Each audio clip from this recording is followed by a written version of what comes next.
اعوذ باللہ من الشیطان الرجیم بسم اللہ الرحمن الرحیم۔ سورہ نساء آیات نمبر 15 تا 22 میں معاشرے کو بدکاری سے پاک رکھنے کے لیے کچھ ابتدائی احکام، عورتوں کے حقوق کے بارے میں تلقین، اور جن عورتوں سے تمہارے باپ نکاح کر چکے ہیں ان سے نکاح کی ممانعت۔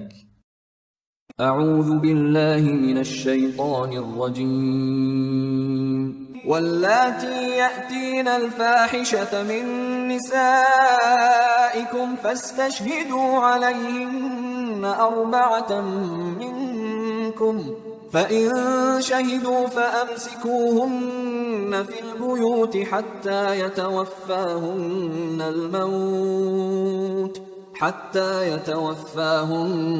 الْمَوْتُ أَوْ يَجْعَلَ اللَّهُ لَهُنَّ سَبِيلًا۔ اور تمہاری عورتوں میں سے جو بدکاری کی مرتکب ہوں تو تم ان عورتوں کے خلاف تہمت لگانے والے سے 4 مردوں کی گواہی طلب کرو، پھر اگر وہ چاروں گواہی دے دیں تو ان بدکار عورتوں کو گھروں میں اس وقت تک قید رکھو کہ انہیں موت آ جائے، یا اللہ ان کے لیے نیا حکم دے کر کوئی اور راستہ نکال دے۔ سزا کے متعلق یہ ابتدائی احکام تھے، جس کے بعد سورہ نور نازل ہو گئی جس میں تفصیلی احکام ہیں۔ واللذان يأتيانها منكم فآذوهما فإن تابا وأصلحا فأعرضوا عنهما إن الله كان توابا رحيما۔ اور تم میں سے جو 2 شخص اس بدکاری کے مرتکب ہوں تو ان دونوں کو اذیت پہنچاؤ، پھر اگر وہ دونوں توبہ کر لیں اور آئندہ کے لیے اپنی اصلاح کر لیں تو تم ان دونوں سے درگزر کرو، بے شک اللہ بڑا توبہ قبول فرمانے والا نہایت مہربان ہے۔ انما التوبة على الله للذين يعملون السوء بجهالة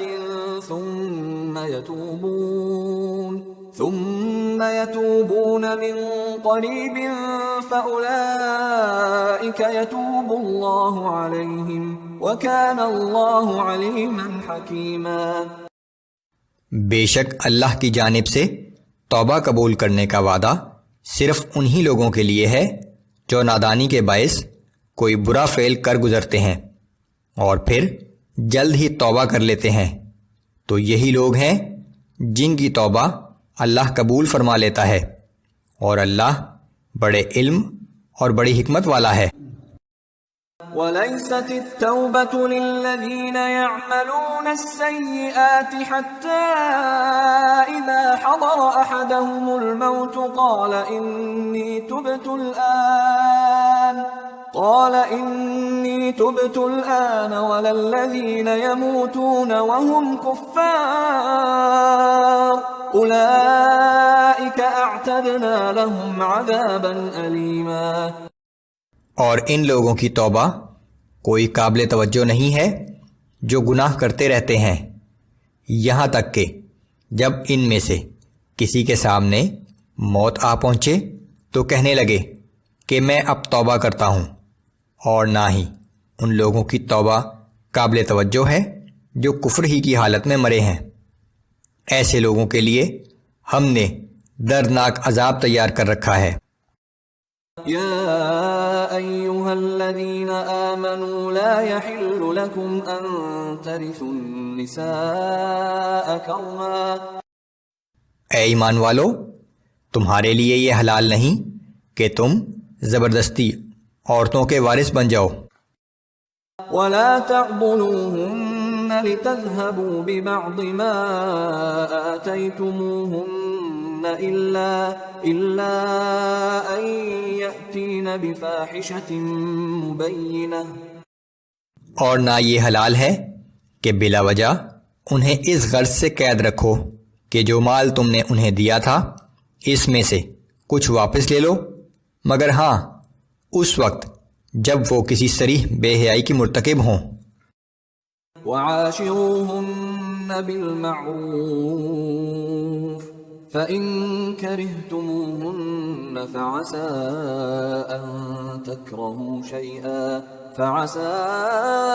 أن تكرهوا شيئا ويجعل الله فيه خيرا كثيرا. اور عورتوں کے ساتھ حسن سلوک سے زندگی بسر کرو. پھر اگر تم انہیں پسند نہ کرو تو ہو سکتا ہے کہ تم ان کی کسی چیز کو ناپسند کرو، مگر اللہ اسی میں بہت سی بھلائی پیدا کر دے. مردوں کو چاہیے کہ بڑے صبر و سکون اور سمجھداری سے کام لیتے ہوئے اپنی بیوی کو موقع دیں، کیونکہ ہو سکتا ہے وہی ناپسندیدہ بیوی کسی دوسرے وصف یا فائدے کی وجہ سے مرد کو پسند آنے لگے. ہو سکتا ہے اللہ رب العالمین نے اسی بیوی کو خاوند کے لیے باعث برکت بنا رکھا ہو، جو وقت گزرنے پر ظاہر ہونے لگے اور میاں بیوی کی محبت کا سبب بن جائے. وَإِنْ أَرَدْتُمُ اسْتِبْدَالَ زَوْجٍ مَّكَانَ زَوْجٍ وَآتَيْتُمْ إِحْدَاهُنَّ قِنطَارًا فَلَا تَأْخُذُوا مِنْهُ شَيْئًا أَتَأْخُذُونَهُ بُهْتَانًا وَإِثْمًا مُّبِينًا.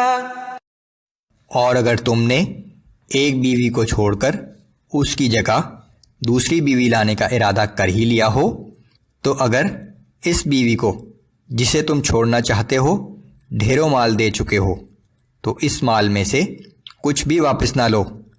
کیا تم بہتان رکھ کر اور صریح ظلم کے مرتکب ہو کر وہ مال واپس لینا چاہتے ہو؟